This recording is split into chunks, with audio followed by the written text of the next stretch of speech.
guys, welcome back. This is By the Book, and we're your married relationship coaches. I'm Sent. I'm Sil. And today we're talking about Married at First Sight, Season 15, Episode 15, Stacia and Nate. And, I feel so strongly about them. We have the whole season, but some of the same issues always cycle back. Like, control is going to be a thorn in their side, I think. Yeah. Now, decision day, beyond decision day, because I do think that they're going to say yes. But it's a big challenge for them. And I don't even know that I have a good answer for it. As we talked about it a little bit, guys, if you guys watched, Stacia and Nate are in a good spot. They're coming off of the couples trip. Nate is like, it feels amazing. Some of the couples, obviously, they're struggling, but Stacia and Nate are doing fine. Like, they kind of fall into the background like an old married couple because you don't see their problems, their issues really surface very often. Yeah. But they went to visit Stacia's house and her little refrigerator. And a little refrigerator. I don't know why it was there. I mean, it's like a placeholder. I'm sure she's going to get like a gigantic state-of-the-art talk-to-you refrigerator from the Jetsons. Yeah. But right now, looking at that little bitty retro-looking, I don't know. I'm like, it was a bit strange. It just looked out of place, So, I felt like Nate takes it in stride, but Stacia was being kind of annoying with like all her little house rules. She's teasing him about toilet paper and like, okay, has this been an issue while you guys were in the shared apartment, or are you just like picking at him for no reason? I don't know. How did you feel about that vibe? Yeah, she definitely was. She was a little bit aggravating. I think it's becoming real for both of them. Yeah. At this particular point, she's purchased a house. She's had a house build, and so it's ready to go. But she did this all on her own before she met him. Exactly. And so this whole project is definitely a Stacia project, without any Nate influence in it at all. And so I think she feels just a little bit uncomfortable with that whole thing, actually having to bring him in and to make him feel comfortable with being in her place, and to make it not her place, but make it their place. And so I think she feels a little bit uncomfortable. Yeah, and I think it's tough given the specific set of circumstances that they're dealing with right here. It's not as if she bought the home knowing that she would get married. It's not as if she bought the home right after she got married. She bought this home and Nate didn't exist. Yeah. So now trying to incorporate him into the planning when this may be her dream home. This may be the home that she's been dreaming about for 10, 15, 20 years. We don't know. She's like, I got everything that I wanted. So yeah, when she envisions what she wants her living room to look like, where she wants the pillows to go, what wall hangings and art she wants on the wall, it's all in her head already. So it is going to be very difficult. It's so easy for us to say, well, she's going to have to relinquish some control. She's going to have to. But it's tough. I think it's far easier said than done. And I do understand her feeling like uptight, nervous, on edge, micromanaging even over the things that Nate may want to incorporate into their household. Yeah. It's just difficult. I don't have the answer. It's not an easy answer or solution to that. It's not, but she is going to have to relinquish some control because that's just going to be a thorn in the relationship. Yeah, but again, I think that's easier said than done. Yeah. As they move on to the hardware store scene, you see it even more. Nate's point, and I don't know if he's just pointing out these hideous drawer pulls because just to like get under her skin or to like test her, or if that's his style. Some of that stuff was just like, oh my God. And she's making all the faces. She's like, oh no. Like, if I have to relinquish control, where do I relinquish control at? I don't want to give him the kitchen drawer pulls because I'm going to have to walk into the kitchen every day and hate the drawer pulls that I see. So she doesn't want to do that. That's why she said, oh, you can have free reign over the garage.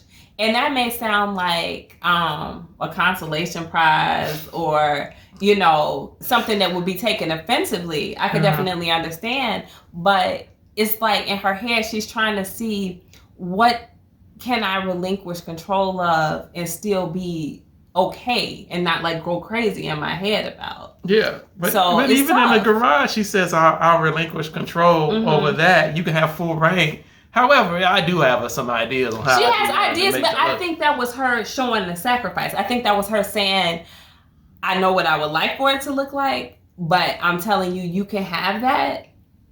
So, but just no idea, have an idea for it. So it's not like I didn't have any ideas and, you know, you're doing it because I didn't have a clue. Like I had an idea, but I'm going to give it up and let you take that over. I didn't catch it that way. That's how I took it. Because if I said something like that, that's how I would have meant it. Okay.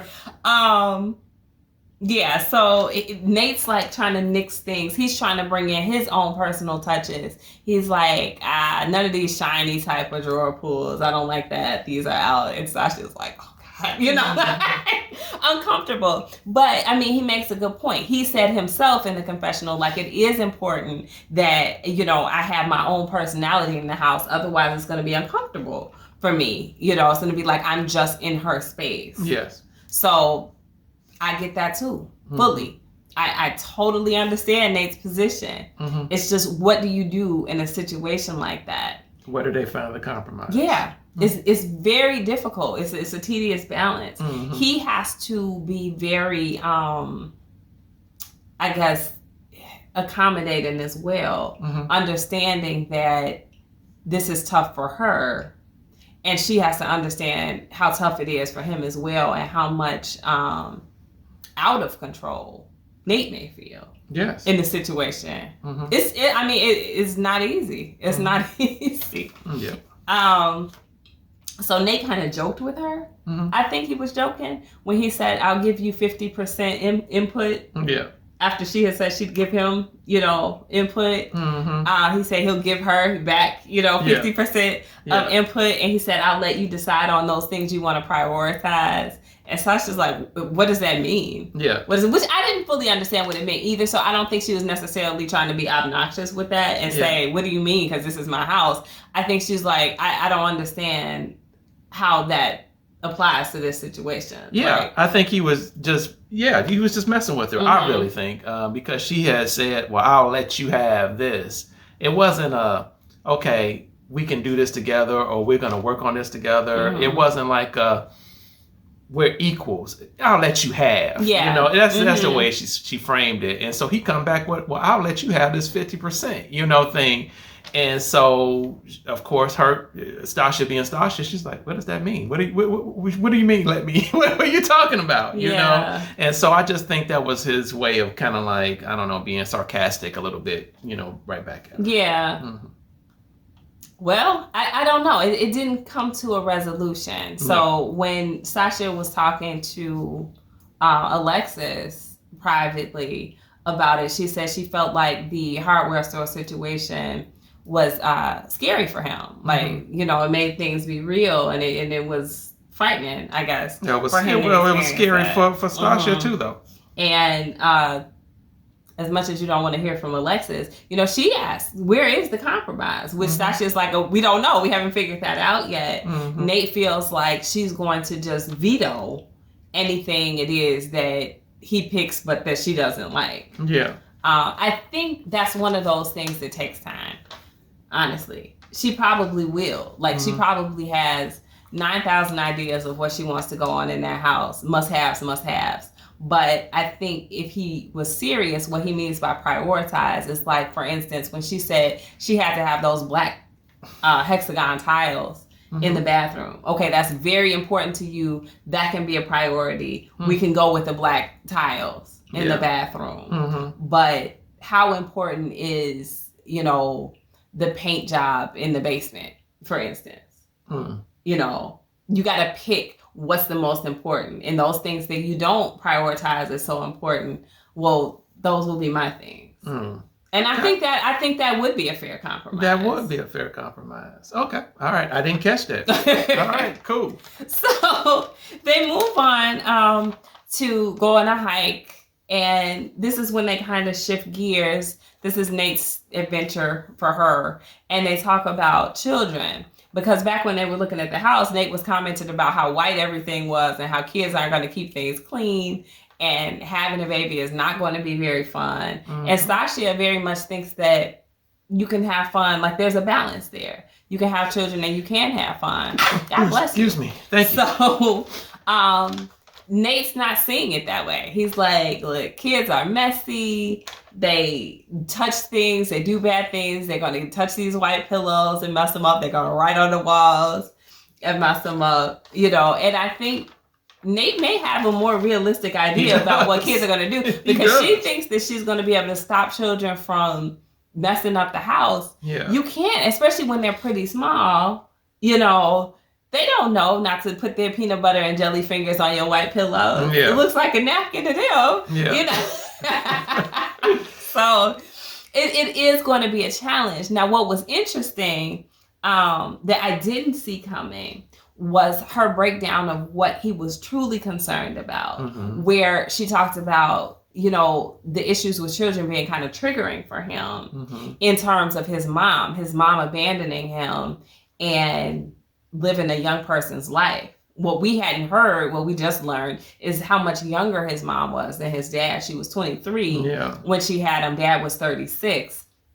So mom wanted to party, I guess. Or at least that's what it looked like. So his fears for Stacia were that she was going to be not a fun mom, but an irresponsible mom. And I think that she's right that was like kind of an odd trigger for him, because she hasn't shown that to be her personality anyhow. Sure. So why would you think all of a sudden I'm going to get drunk and be irresponsible and abandon my child for weeks at a time? Yeah. That's not even my character. So that is something that he probably has to work out in that counseling that he's going to seek. Yes. Yes. I really wasn't expecting for that to come out. Me either. It just came out of nowhere because he seems so well adjusted. I mean, he as a matter of fact, we did a sidebar, I think, on this and the potential problems, I think, from him growing up without his mom. And so it just came up out of nowhere. And that's how issues are sometimes, you never know what can uncover it. And there it is. And for his end, I think that comes on the back end of him also having these worries about being just in her space and feeling like he might also get kicked out. Like that's another abandonment kind of trick. You know what I mean? In a different type of way, it's like a rejection / abandonment / you don't have any place to go. So that was something else that he brought up while they were on the hike. Like, would you ever get to a point where, if I'm getting on your nerves, where you would kick me out? Yeah. I mean, and that's a legitimate concern, because men, a lot of times that move in with women, I've seen it over and over again. There's stuff on the front yard when they have an argument. And so Nate doesn't want to go out like that. Yeah. And so he doesn't he doesn't want to have his stuff in a box to the left.